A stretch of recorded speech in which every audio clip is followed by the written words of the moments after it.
Medical student Kharkiv से।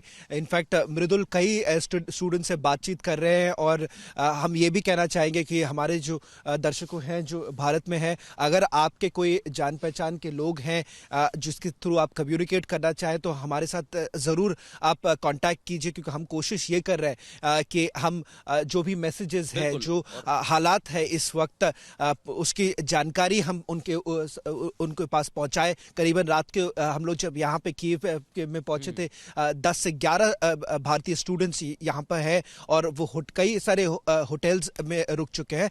चलिए बात करते हैं सबसे पहले वो मेडिकल स्टूडेंट्स से जो इस वक्त हमारे साथ जुड़ रहे हैं खारकीव से। सबसे पहले आपसे ये पूछना चाहूंगा कि आप इस वक्त सेफ है, और आपके साथ जितने लोग हैं क्या वो भी सेफ है?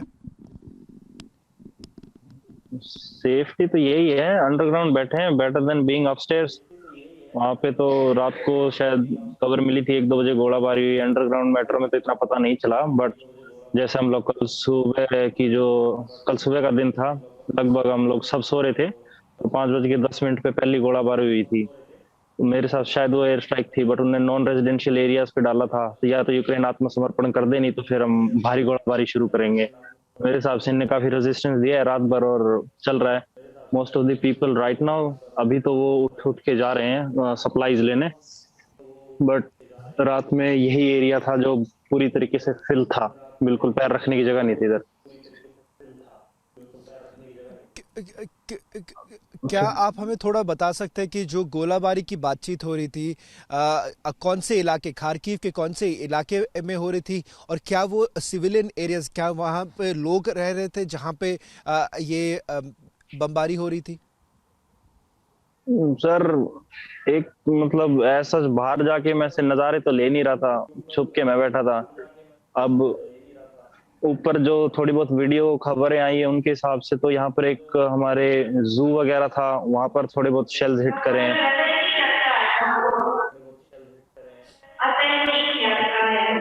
और आसपास के किस एरिया में कहाँ गिरे, अब तो रात भर तो इधर ही थे, आप दिन में आ गए थे। अब कहाँ हुआ क्या नहीं हुआ तो ऊपर जाके पता लगेगा। अभी जब पानी फूड सप्लाईज और इकट्ठा करके वापस इधर ही आएंगे। आ, क- म- मैं मैं ये भी आपसे पूछना चाहूँगा, जो जहाँ पर आप इस वक्त है, जो बेसमेंट पे हैं, क्या आप थोड़े हमारे दर्शकों को वहाँ की तस्वीरें दिखा सकते हैं कि किस हालात में आप लोग इस वक्त रह रहे हैं?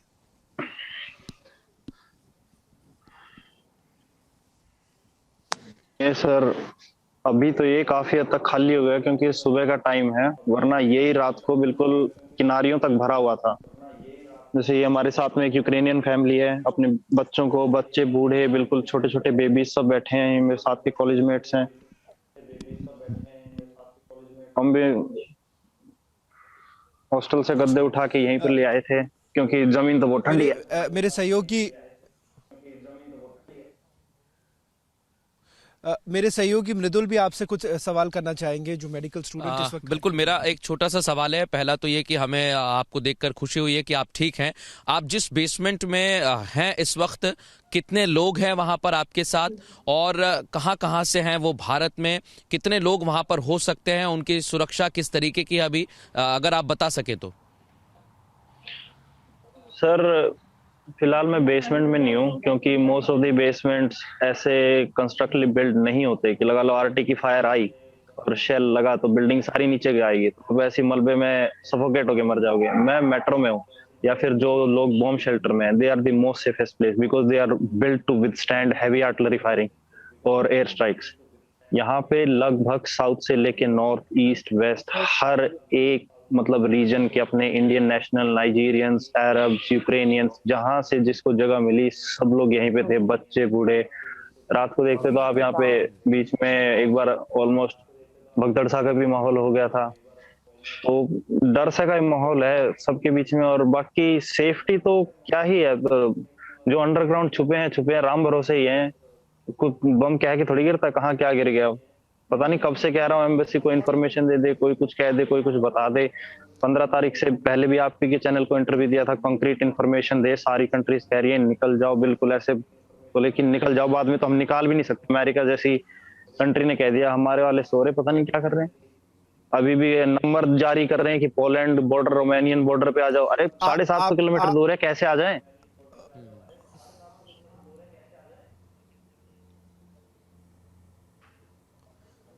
तो आप ये कह रहे कि जो इंडियन दूतावास यहाँ पे है उससे कोई कम्युनिकेशन आपकी या आपके जो भी कलीग्स हैं, दोस्त हैं, वो नहीं कर पा रहे, कि कोई भी कम्युनिकेशन, सर जीरो कम्युनिकेशन है इंडियन दूतावास सर के साथ?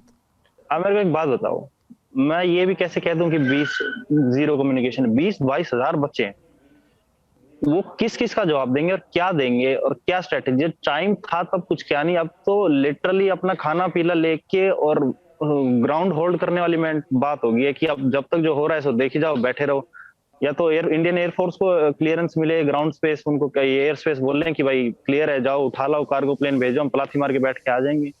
लेकिन अभी तो सिचुएशन आप ये देखो कि कोई सहानुभूति देने के लिए कितनी हेल्पलाइन नंबर चला दे, कुछ ही कर दे, बट टाइम था तब तो कुछ किया नहीं। अब तो एक ही चीज हो सकती है, अपने बंकर देखो, खाना पीना लो और उसमें बैठ जाओ, और जब तक जो हो रहा है देखी जाएगी। और ये तो सर अगर यूक्रेन फाइट बैक कर रहा है, अगर इसको बिल्कुल, नेटो का जैसा सपोर्ट आप मिल बता रहा रहे है हैं तो कि लंबी इंडियन छेड़ेगी। एयरफोर्स को क्लियरेंस मिले, 2-3 बातें आपने कही हैं। मैं कुछ आपसे पूछना चाहता हूँ। हाँ सर। हम्म। बिल्कुल, मेरा मेरा एक छोटा सवाल आपसे ये है, क्योंकि आपने कहा कि अभी तो आप सेफ प्लेस पर हैं, कोशिश ये है कि खाना पीना मिल जाए, वक्त मिल जाए। खार्किव में इस हाँ समय हालात हम देख रहे हैं, बाहर से बहुत बुरे हैं। कल हमारी टीम भी वहीं थी, हम खुद वहां पर मौजूद थे। अभी क्या लगता है, आपके घर वालों से बात हुई है, परिवार वालों से बात हुई है, उनका क्या कहना है, वो किस तरीके की बातें आपसे कह रहे हैं, और आपके जो साथी दोस्त हैं उनका क्या कुछ कहना है कि किस तरीके से वो आगे अब 2-4 दिन अगर बिताने होंगे तो किस तरह से बिताएंगे? सर मेरे पिताजी का फोन आया था। मेरे पिताजी खुद इसमें आर्म फोर्सेस में थे, 18 साल उनकी सर्विस रही है, कारगिल के युद्ध में भी थे वो। तो वही कहते, बोला हौसले बुलंद रखना, अब तो जो होएगा देखी जाएगी, कोई दिक्कत नहीं है, अपना राशन लो और खाना पीना लो, और अपने जहां पर भी स्ट्रॉन्ग होल्ड मेंटेन कर सको वहीं जाके बैठ जाओ, कोई दिक्कत नहीं है, ज्यादा किसी पे आश्रित होने की जरूरत नहीं है, बंदा आखिरी में खुद के खुद ही काम आता है, एक दूसरे का सहारा बनो और घबराने की जरूरत नहीं है, बाकी जो होएगा देखी जाएगी। इनने तो यही एडवाइजरी दी मेरे को। बाकी माताएं और जो देख रहा था दूसरे पेरेंट्स की, चिंतित तो बहुत हैं, बैठ के रो भी रहे हैं यहाँ पर, जिनके यूक्रेनियन फोर्सेस के बंदे लड़ भी रहे हैं, वो भी ऐसे बेचारे पेरेंट्स, मम्मी, छोटे छोटे बच्चे थे, ऊपर से जब थोड़े आधी गोलों की आवाज आ रही थी, ऐसे रो रहे थे सारे। तो हालात तो सर कोई खास अच्छे हैं नहीं, सबको एक दूसरे की चिंता तो हो ही रही है। बच्चे भी ऐसे बंकरों में ठंडे फर्श पे, टेम्परेचर भी कितना कम है, सारे एक दूसरे के ऊपर पड़े हुए हैं। बाकी फूड सप्लाईज भी अभी धीरे धीरे स्केर्स ही होंगी, बहुत बहुत क्योंकि धन्यवाद। जी अभी जी, नहीं, दुकानें खुली भी आप नहीं है, दुकानों के पूरा ऊपर कीजिए, आप जो बोल 300-300 रहे थे, लंबे बंदे पूरा खड़े हैं। कीजिए, क्या बोल रहे थे? फूड सप्लाई भी अभी धीरे धीरे सर स्केर्स ही होंगी। पहले सब लोग पूछ रहे थे ना कि आ, खाना पीना सब मिल रहा है, ये वो, मगर जो अभी तक तो सब मिल रहा है। मैं जिस दिन बमबारी शुरू होगी मैं उस दिन पूछूंगा मिलेगा नहीं मिलेगा। और दुकानें खुली नहीं है, 350-300 बंदे लाइन लगा के खड़े हुए दुकानों के आगे। बैंकों की एटीएम में पैसे नहीं बचे हैं, दुकानों के शेल्फ पे पानी की जी बोतलें नहीं बची हैं, कैन फूड खत्म हो रहा है। जो प्रिपेयर्ड था, राशन था, लेके बैठे थे, वो फिर भी थोड़े मतलब तैयार हैं। अब बाकी तो देखो सर, जो होएगा देखेंगे। बाकी उम्मीद है आप लोग बात जी थोड़ा पहुंचाओगे, किसी के कानों में जरूर रहेंगे कि कोई कुछ करे। जी, हम यही उम्मीद कर रहे हैं कि जो भारतीय दूतावास के लोग हैं वो आपकी बातें सुन रहे हैं, और जो भी वो कर पाए वो करें, क्योंकि सिर्फ आप नहीं, कई सारे ऐसे लोग जिससे हम कल मिल चुके हैं, उनका भी यही कहना है कि कहीं ना कहीं अब तक उन्हें ये नहीं पता है कि अगला क्या होगा। जो directions, let me also put this in English for all our viewers right now, what has essentially happened is in the last